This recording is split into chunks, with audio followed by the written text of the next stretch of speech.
So hello everyone. So I have got this leather jacket gift के तौर से new year.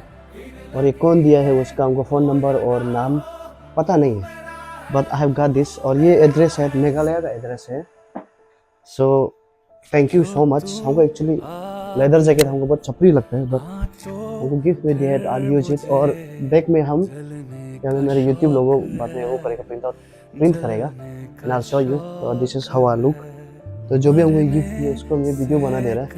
Actually मेरा पास already एक है ना, ब्राउन कलर का पुल ओवर, वो लेदर नहीं है, तो उसको नहीं खरीदने से पहले, ये मिलने से उसको नहीं खरीदा था, तो दोनों ब्राउन हो गया। तो let me show you that one. तो ये है वो ब्राउन पुल ओवर जो हम खुद से खरीदा था। तो आई वाज थिंकिंग कि इसको नहीं खरीदने से पहले ये लेदर वाला मिल जाने से इसको मैं लेना था, मेरा पैसा बच जाना था। So bye bye, thank you, happy new year.